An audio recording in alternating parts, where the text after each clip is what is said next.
PM Modi के गुजरात दौरे का आज दूसरा दिन। स्टैच्यू ऑफ यूनिटी पर पुष्पांजलि अर्पित की। सरदार पटेल की प्रतिमा पर पुष्पांजलि अर्पित करने के बाद एकता दिवस परेड की सलामी ली।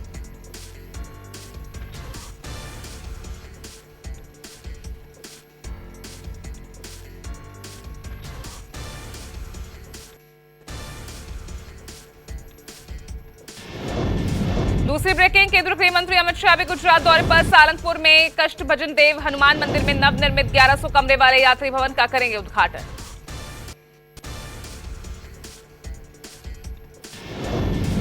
तीसरी ब्रेकिंग, पूर्व प्रधानमंत्री इंदिरा गांधी का आज 40वां शहादत दिवस। 31 अक्टूबर 1984 को तत्कालीन पीएम इंदिरा गांधी के अंगरक्षकों ने गोली मारकर कर दी थी हत्या।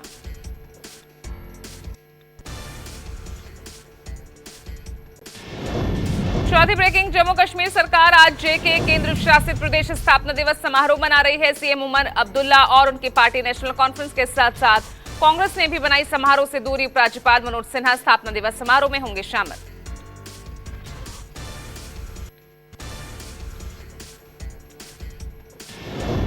पांचवी ब्रेकिंग, महाराष्ट्र में बीजेपी के बड़े नेताओं की ताबड़तोड़ जनसभाएं। पीएम मोदी, अमित शाह समेत कई बड़े नेताओं की 50 से ज्यादा सभाएं और रैलियां होंगी।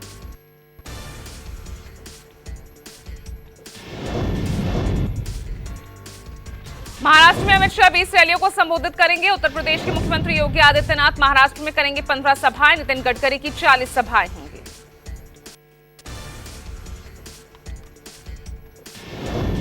सातवीं ब्रेकिंग, कांग्रेस के स्टार प्रचारकों की लिस्ट भी जारी। महाराष्ट्र में 40 नेता करेंगे प्रचार। कांग्रेस ने चुनावी गाना भी लॉन्च किया। 6 नवंबर को महाराष्ट्र में राहुल गांधी की होगी पहली रैली।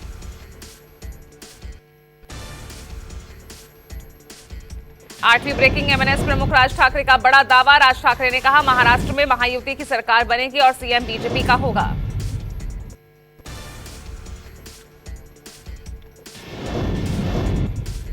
महाराष्ट्र विधानसभा चुनाव के लिए यूबीटी प्रमुख उद्धव ठाकरे का 5 नवंबर से शुरू होगा प्रचार अभियान। रत्नागिरी से प्रचार अभियान की शुरुआत करेंगे उद्धव ठाकरे।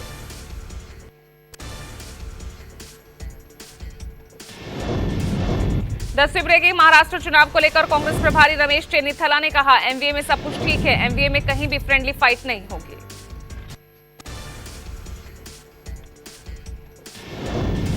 11वीं ब्रेकिंग, बिहार में आज एक नई राजनीतिक पार्टी का ऐलान होगा। बीजेपी से इस्तीफा देने के बाद आरसीपी सिंह आज अपनी नई पार्टी का ऐलान करेंगे। सीएम नीतीश के कभी बेहद करीबी रहे आरसीपी सिंह जेडीयू के अध्यक्ष भी रह चुके हैं।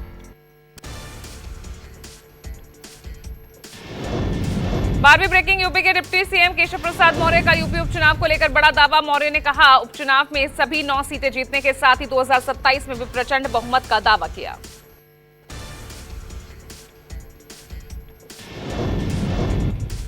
चुनाव आयोग द्वारा हरियाणा विधानसभा चुनाव में अनियमितताओं पर कांग्रेस के आरोपों को खारिज करने पर बोले कांग्रेस नेता मनीष तिवारी। कहा, ईसी को अधिकार है कि वो निष्पक्ष चुनाव कराए।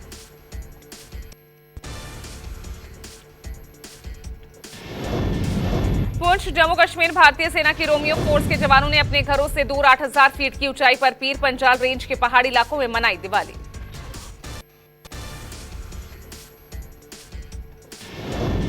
एलएसी पर सालों से चला रहा विवाद सुलझने के बाद रिजिजू के साथ अरुणाचल के तवांग दौरे पर रक्षा मंत्री राजनाथ सिंह। तवांग में जवानों के साथ मनाएंगे दिवाली, उनके साथ करेंगे बातचीत।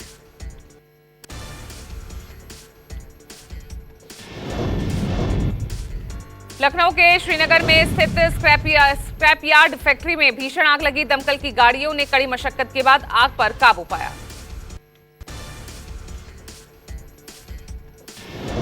सत्रहवीं ब्रेकिंग, दिल्ली में एक्यूआई बहुत खराब से खराब श्रेणी में पहुंचा। दीपावली की सुबह और उसके बाद प्रदूषण बढ़ सकता है, स्थिति गंभीर हो सकती है।